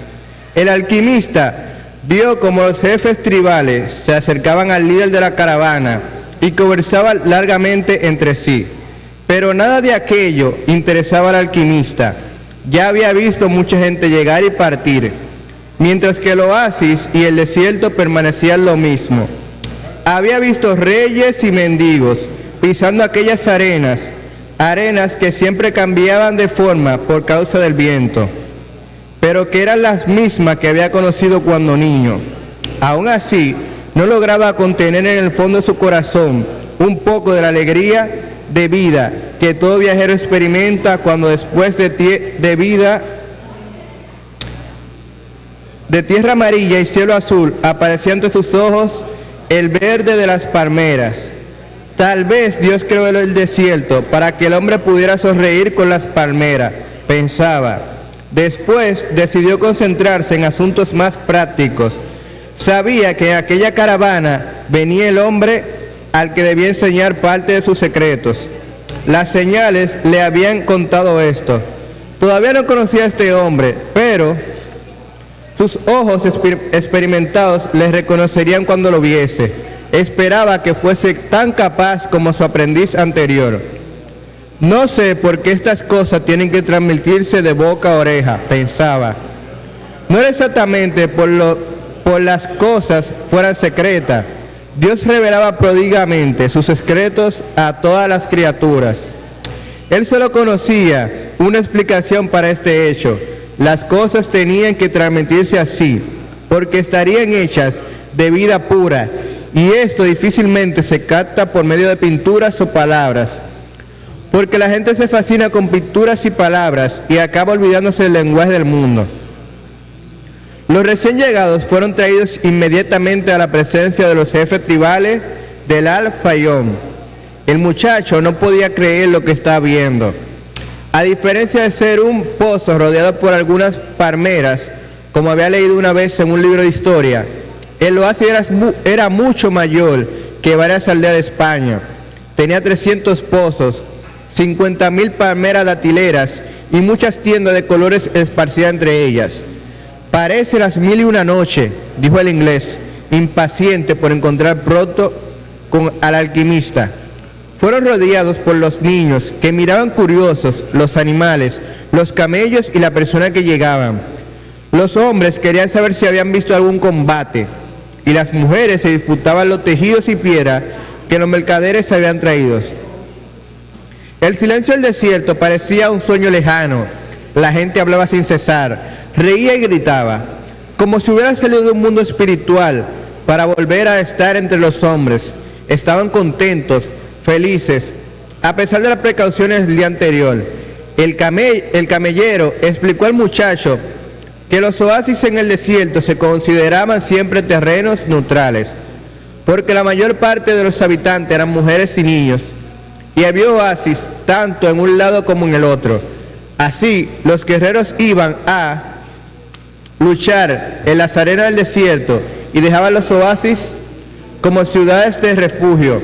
El líder de la caravana reunió a todos con cierta dificultad y comenzó a dar las instrucciones. Permanecerían allí hasta que hubiese terminado la guerra entre los clanes. Como eran visitantes, debían compartir las tiendas con habitantes del oasis, que les darían sus lugares mejores. Era la hospitalidad de la ley. Después pidió que todos, incluso sus propios centinelas, entregasen las armas a los hombres indicados por los jefes tribales. Son las reglas de la guerra, explicó el líder de la caravana. De esta manera, los oasis no podían albergar ejércitos o guerreros. Para sorpresa del muchacho, el inglés sacó de su chaqueta un revólver cromado y lo entregó al hombre que recogía las armas. ¿Para qué un revólver?, preguntó. Para aprender a confiar en los hombres, respondió el inglés. Estaba contento por haber llegado al final de su búsqueda. El muchacho, sin embargo, pensaba en su tesoro. Cuando más cerca estaba de su sueño, más difícil se volvían las cosas. Ya no funcionaba aquello que el anciano rey había llamado suerte de principiante. Lo que funcionaba, sabía él, era la prueba de la persistencia y del valor de quien busca su historia personal. Por esto, él no podía apresurarse ni impacientarse. Si actuase así, acabaría por no ver las señales que Dios había puesto en su camino. Dios colocó en mi camino, pensó el muchacho, sorprendido consigo mismo. Hasta aquel momento consideraba las señales como una cosa del mundo, algo como correr o dormir, algo como buscar un amor o conseguir un empleo. Nunca había pensado que este era el lenguaje que Dios estaba usando para indicarle lo que debía hacer. No te impacientes, repitió el muchacho para sí mismo. Como dijo el caballero, come a la hora de comer y camina a la hora de caminar. El primer día, todos durmieron del cansancio, incluso el inglés. El muchacho se había quedado lejos de él, en una tienda con otros 5 muchachos de edad, casi igual a la suya. Era gente del desierto y querían saber historias de las grandes ciudades. El muchacho habló de su vida como pastor y se disponía a contar su experiencia en el establecimiento de cristales, cuando el inglés entró a la tienda de campaña. Te he buscado toda la mañana, dijo mientras se llevaba al muchacho hacia afuera. Necesito que me ayudes a descubrir dónde habita el alquimista. Primeramente, intentaron los dos encontrar a hombres que vivieran solos. Un alquimista tenía que vivir de manera diferente de las otras personas del oasis. Y en su tienda era muy probable que estuviera un horno siempre encendido. Anduvieron bastante hasta que se convencieron de que el oasis era mucho mayor de lo que podían imaginar y con muchos centenares de tiendas. Perdimos casi el día entero, dijo el inglés, sentándose con el muchacho junto a uno de los pozos del oasis. Quizás sea mucho mejor preguntar, dijo el muchacho. El inglés no quería revelar a los otros su presencia en el oasis y quedó bastante indeciso, pero terminó mostrándose de acuerdo y pidió al muchacho que hablara mejor el árabe, que lo hiciese él. El muchacho se acercó a una mujer que había llegado al pozo para llenar de agua una bolsa de piel de carnero. Buenas tardes, señora. Quisiera saber dónde vive un alquimista en este oasis, preguntó el muchacho. La mujer dijo que nunca había oído hablar de aquello y se fue inmediatamente. Antes, no obstante, advirtió al muchacho que no debiera conversar con mujeres vestidas de negro, porque eran mujeres casadas. Tenía que respetar la tradición. El inglés quedó decepcionadísimo. Había hecho todo su viaje para nada. El muchacho se puso triste. Su compañero también andaba en busca de su historia personal.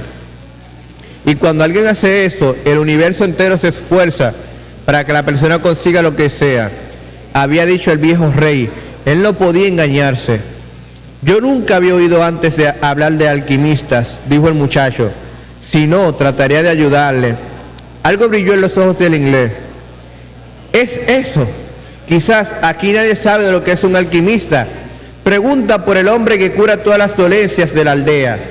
Varias mujeres vestidas de negro habían venido en la búsqueda de agua al pozo, y el muchacho no conversaba con ellas, por más que el inglés se empeñase en que lo hiciera, hasta que se acercó un hombre. ¿Conoce usted a alguien que cure las dolencias de la aldea?, preguntó el muchacho. Alá cura todas las dolencias, dijo el hombre, visiblemente asustado con los extranjeros. Vosotros vais en busca de brujos. Y tras decir algunos versículos de Corán, prosiguió su camino. Otro hombre se aproximaba. Era más viejo y solo traía un pequeño cubo. El muchacho repitió la pregunta. ¿Por qué queréis conocer esa clase de hombre?, respondió el árabe con otra pregunta. Porque mi amigo viajó muchos meses para encontrarse, dijo el muchacho. Si ese hombre existe en el oasis, debe ser muy poderoso, dijo el anciano, después de pensar unos instantes. Ni los jefes tribales conseguirían verlo cuando les hiciese falta, solo cuando él lo decidiese así. Esperad que acabe la guerra y entonces partir con la caravana. No tratéis de penetrar en la vida del oasis, concluyó alejándose. Pero el inglés exultaba de alegría, estaba en la pista verdadera. Finalmente apareció una moza que iba vestida de negro, traía un cántaro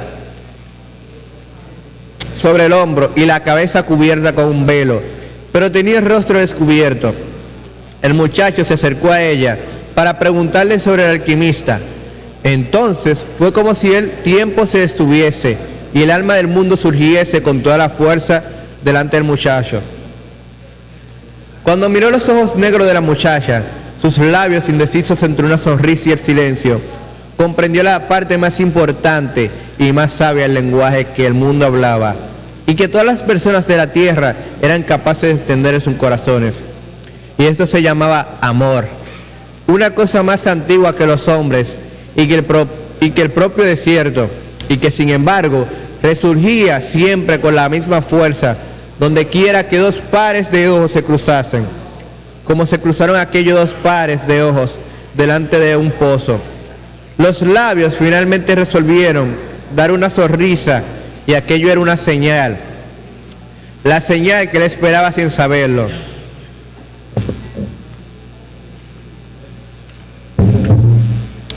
Durante tanto tiempo en su vida que había buscado en las ovejas y en los libros, en los cristales y en el silencio del desierto, allí estaba el puro lenguaje del mundo, sin explicaciones, porque el universo no necesitaba explicaciones para continuar su camino en el espacio sin fin.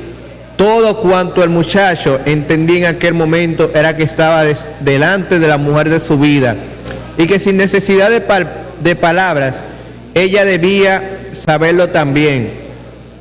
Tenía más certeza de esto que de cualquier cosa en el mundo, aun cuando sus palabras y los padres de sus padres hubiesen dicho que era preciso enamorarse, cortejar, conocer a la persona y tener dinero antes de casarse.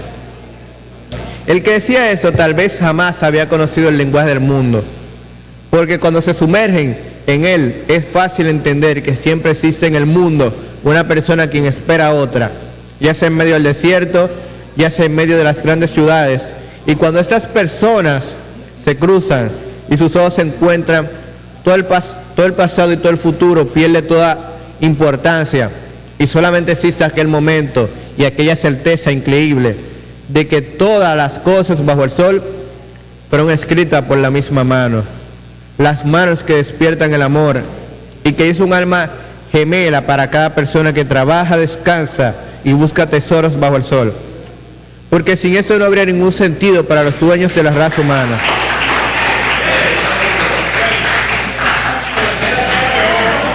Fuerte aplauso para Juan Victorino.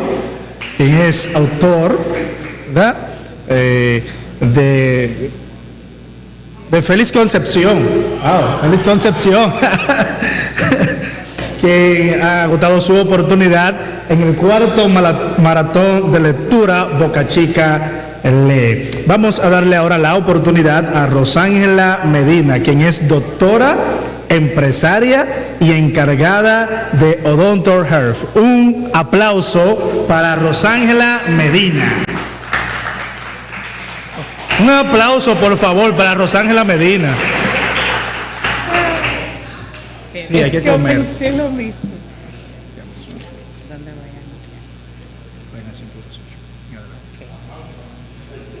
Buenas tardes. Bueno, primero gracias al Señor por permitirnos en esta tarde estar aquí compartiendo esta actividad tan hermosa, y de verdad que le damos más que gracias a Dios por permitirnos estar en un mismo sentir en este cuarto maratón de lectura 2022 Boca Chica lee. Realmente que me siento más que agradecida por la oportunidad. Una servidora, Rosángela Medina, la cual va a continuar con la lectura. Al día siguiente, el muchacho volvió junto al pozo para esperar a la moza. Para sorpresa suya, encontró allá al inglés, mirando por primera vez hacia el desierto. Esperé por la tarde y por la noche, dijo el inglés. Él llegó junto con las primeras estrellas. Yo le dije lo que estaba buscando. Entonces él me preguntó si ya había transformado plomo en oro. Yo le dije que era esto lo que quería aprender. Me mandó que probase. Fue todo lo que me dijo. Ve a probarlo. El muchacho permaneció en silencio. El inglés había viajado tanto para oír lo que ya sabía. En aquel momento recordó que él había dado 6 ovejas al viejo rey por la misma razón. Entonces, pruebe, dijo al inglés, es lo que voy a hacer y voy a empezar ahora. Poco después de que saliera el inglés, llegó Fátima para sacar agua con su cántaro. He venido a decirte una cosa sencilla, dijo el muchacho, quiero que seas mi mujer, yo te amo. La moza dejó que su cántaro derramase el agua. Voy a esperarte aquí todos los días. Crucé el desierto en busca de un tesoro que se encuentra cerca de las pirámides. La guerra fue para mí una maldición, ahora es una bendición, porque me dejas cerca de ti. La guerra va a terminar un día, dijo la moza. El muchacho miró las palmeras del oasis. Había sido pastor y allí existían muchas ovejas. Fátima era más importante que el tesoro. Los guerreros buscaban sus tesoros, dijo la moza, como él, como si estuviese adivinando el pensamiento del muchacho. Y las mujeres del desierto están orgullosas de sus guerreros. Después volvió a llenar su cántaro y se fue. Todos los días iba el muchacho junto al pozo a esperar a Fátima. Le habló de su vida de pastor, le contó acerca del rey, de la tierra de cristales. Se hicieron amigos y con la excepción de los 15 minutos que pasaba con ella, el resto del día le resultaba infinitamente difícil de pasar. Cuando ya hacía casi un mes que estaba en el oasis, el líder de las caravanas convocó a todos para una reunión. No sabemos cuándo va a terminar la guerra y no podemos continuar el viaje, dijo. Los combates pueden durar mucho tiempo, tal vez muchos años. Existen guerreros fuertes y valientes en los dos bandos y existe la honra de combatir en los dos ejércitos. No es una guerra que entre buenos y malos, es una guerra entre fuerzas que luchan por el mismo poder. Y cuando esta clase de batalla comienza, dura más que las otras, porque Alá está de los dos lados. Las personas se dispersaron. El muchacho volvió a encontrarse con Fátima aquella tarde y le habló de la reunión. El segundo día que nos encontramos, dijo Fátima, tú me hablaste de tu amor. Después me enseñaste cosas bellas como el lenguaje y el alma del mundo. Todo esto me hace poco a poco ser parte de ti. El muchacho oía su voz y la encontraba más bella que el murmullo del viento y en las hojas de las palmeras. Hace mucho tiempo que estuve aquí en este pozo esperándote. No consigo acordarme mi pasado, de la tradición, de la manera como los hombres esperaban que se comporten las mujeres del desierto. Desde niña soñaba que el desierto me traería el mayor regalo de mi vida. Este regalo llegó finalmente y eres tú. El muchacho pensó en tocar su mano, pero Fátima tenía cogidas las asas del cántaro. Tú me hablaste de tus sueños, del viejo rey y del tesoro. Tú me hablaste de las señales. Entonces no tengo miedo de nada, porque fueron estas señales las que me trajeron tu persona. Y yo soy parte de este sueño, de tu historia personal, como sueles llamarla. Por esto, quiero que sigas en dirección a lo que viniste a buscar. Si tienes que esperar el final de la guerra, muy bien. Pero si tienes que seguir antes, ve en dirección a tu historia personal. Las dunas cambian con el viento, pero el desierto permanece igual. Así sucederá con nuestro amor. Maktub dijo, si yo formo parte de tu historia personal, volverás algún día. El muchacho salió triste del encuentro con Fátima. Se acordaba de mucha gente que había conocido. Los pastores casados tenían mucha dificultad en convencer a sus esposas de que necesitaban andar por los campos. El amor exigía estar juntos a la persona, junto a la persona amada. Al día siguiente le contó todo esto a Fátima. El desierto se lleva a nuestros hombres y no siempre los trae de regreso, dijo ella.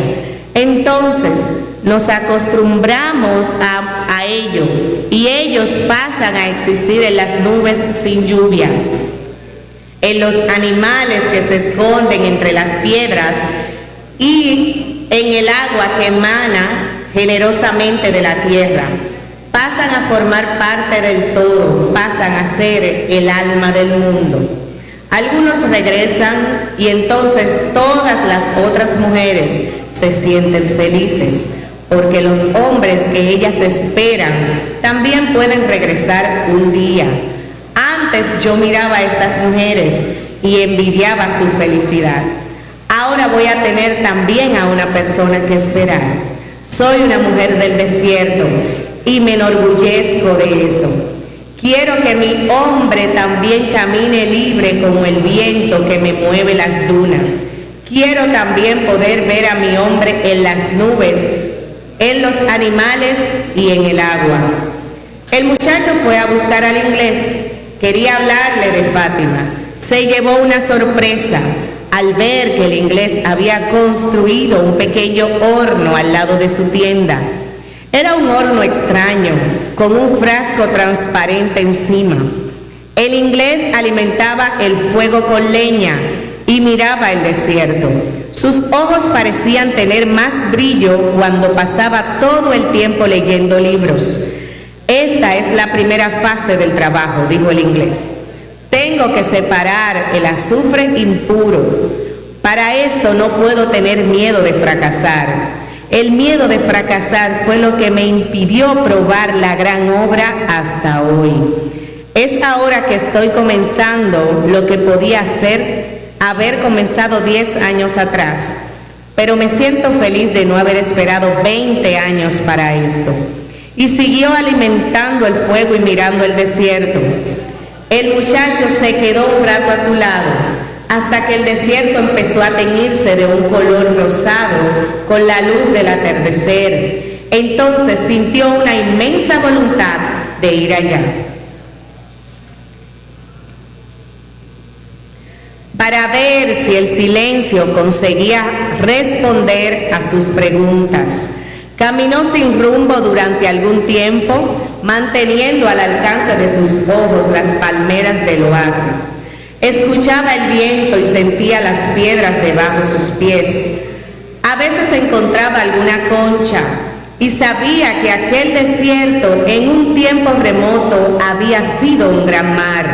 Después se sentó en una piedra y se dejó hipnotizar por el horizonte que tenía ante sí. No conseguía entender el amor sin el sentimiento de posesión, pero Fátima era una mujer del desierto, y si alguien podía enseñarle esto, era el desierto.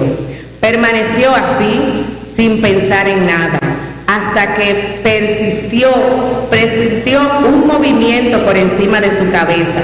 Mirando hacia el cielo, vio que eran 2 gavilanes que volaban muy alto. El muchacho se puso a mirar los gavilanes y los dibujó que trazaban en el cielo. Parecía una cosa desordenada, sin embargo, tenían algún sentido para el muchacho, solo que no lograba comprender su significado. Decidió entonces que debía seguir con los ojos el movimiento de las aves. Tal vez pudiera leer algo, tal vez el desierto pudiese explicarle el amor sin posesión. Empezó a sentir sueño. Su corazón le pedía que no se durmiese. Al contrario, debía entregarse.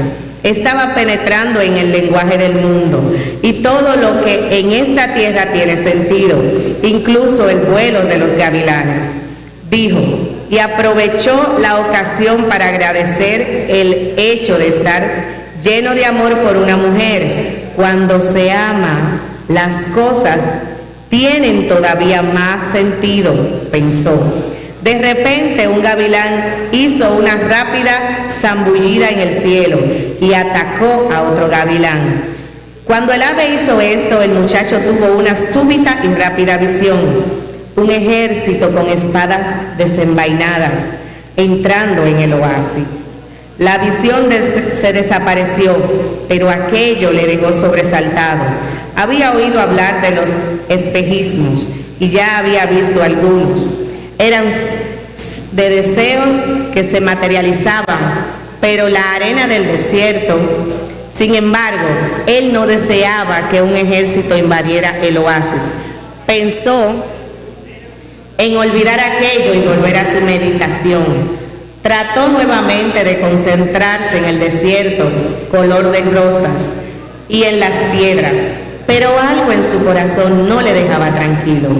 Sigue siempre las señales, le había dicho el viejo rey, y el muchacho pensó en Fátima. Se acordó de lo que le había visto y presintió que estaba pronto a suceder. Con mucha dificultad salió del trance en el que había entrado. Se levantó y se puso a caminar en dirección a las palmeras. Una vez más percibía los múltiples lenguajes de las cosas. Esta vez el desierto era seguro y el oasis transformaba en peligro. El camellero estaba sentado al pie de una palmera, contemplando también la puesta del sol. Vio como el muchacho salía de detrás de una de las dunas. Un ejército se aproxima, dijo. Tuve una visión. El desierto llena de visiones el corazón de un hombre, respondió el camellero. Pero el muchacho le habló de los gavilanes. Estaba contemplando su vuelo cuando de repente se sumergió en el alma del mundo. El camellero guardó silencio. Comprendía lo que el muchacho estaba diciendo. Sabía que cualquier cosa en la faz de la tierra puede contar la historia de todas las cosas. Si abriese un libro en cualquier página, o mirase las manos de las personas, o cartas de la baraja, o el vuelo de los pájaros, o fuese lo que fuese, cualquier persona encontraría un lazo con lo que estaba viviendo. En realidad, no era que las cosas se mostrasen nada, eran las personas que mirando hacia las cosas descubrían la manera de penetrar en el alma del mundo. El desierto estaba lleno de hombres que se ganaban la vida porque podían penetrar con facilidad en el alma del mundo. Eran conocidos como adivinos y temidos por mujeres y viejos. Los guerreros raramente los consultaban porque era imposible entrar en una batalla sabiendo cuándo se va a morir. Los guerreros preferían el sabor de la lucha y la emoción de lo desconocido. El futuro había sido escrito por Alá y cualquier cosa que él hubiese escrito era siempre para el bien del hombre. Entonces, los guerreros solo tenían el presente, porque el presente estaba lleno de sorpresas y ellos tenían que prestar atención. Gracias, Rosángela Medina. Gracias, Rosángela Medina. Permítame ver, no sé. No tenía presente la... A la 118 era más para aquí. Okay. Yo me quedé por ahí. Los guerreros preferían el sabor. Okay. Gracias. Un fuerte aplauso para Rosángela Medina, quien es doctora, empresaria y encargada de Odonto Hair, ¿verdad? Odonto Care, Odonto Hair. ¿Y de auspicia también? Ah, que auspicia. Gracias. Damos la bienvenida a los que se han integrado a este maratón de lectura Boca Chica Lee 2022. Vamos a recibir, señores, a una de las personas, darle la oportunidad a una de las personas que más admiro de este municipio, una mente brillante. Él es Braulio Hernández, mejor conocido como Braulio J. Heard. Comenzará a leer a partir de acá. Así es. Muy buenas tardes y gracias por ese recibimiento. Gracias, Andrés, por esa distinción. El aprecio es mutuo. Saludos cordiales y afectuosos para todos. El camellero no era guerrero y ya había consultado a algunos adivinos. Muchos habían dicho cosas ciertas, otros habían dicho cosas equivocadas, hasta que uno de ellos, el más anciano y el más temido, preguntó por qué el camellero estaba tan interesado en saber el futuro. Para poder hacer las cosas, respondió el camellero, y cambiar lo que no me gustaría que sucediese. Entonces dejará de ser tu futuro, repuso el adivino. Tal vez, entonces quiero saber el futuro para prepararme para las cosas que vinieren. Si fuesen cosas buenas, será una agradable sorpresa, dijo el adivino. Si fuesen cosas malas, estarás